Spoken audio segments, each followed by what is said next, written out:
Les frontières terrestres et maritimes de la Gambie ont été rouvertes vendredi 16 octobre. Quant aux frontières aériennes du pays, elles devraient rouvrir le 31 octobre à la fin des travaux de reconstruction de l'aéroport de Banjul, la capitale.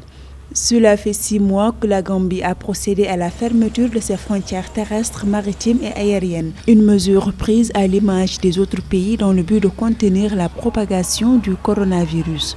3 649 cas de Covid-19 ont été jusqu'à présent recensés en Gambie, dont 2 649 guérisons et 118 décès.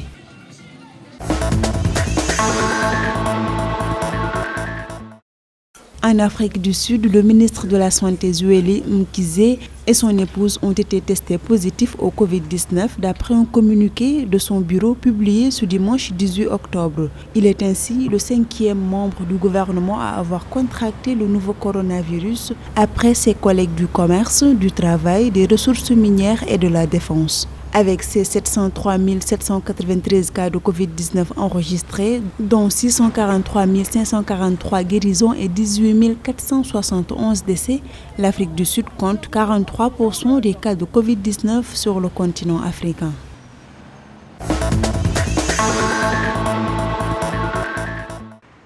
La situation épidémiologique va de mal en pis avec de nombreux cas de décès enregistrés au Maroc. La pandémie continue sa propagation dans la région de Casablanca. 1809 contaminations au nouveau coronavirus y ont été enregistrées à la date du 17 octobre dernier. Au même moment, la région de Rabat-Salé-Kénitra a connu 475 cas d'infection, 173 632 cas de Covid-19, 143 972 guérisons et 2 928 décès ont été recensés au Maroc au 18 octobre.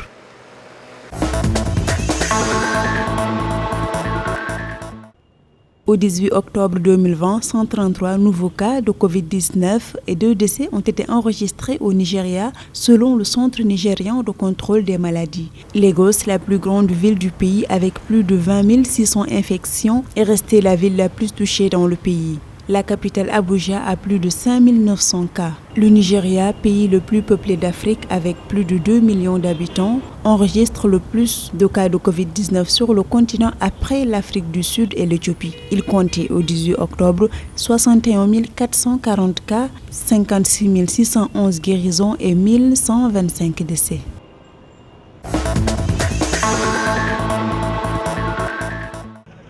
Au Gabon, le couvre-feu débute désormais à 22h au lieu de 20h. Cette mesure d'allègement prise par le gouvernement a réjoui bon nombre de personnes dans le pays. La réouverture des églises et des mosquées a été également annoncée. Toutefois, un seul jour de culte est autorisé par semaine. Pour y participer, il faut un test Covid-19 négatif. Le non-respect de ces mesures est passible d'une amende de 5 millions de francs CFA. Le Gabon enregistrait 8 881 cas de coronavirus, dont 8 430 guérisons et 54 décès au 18 octobre.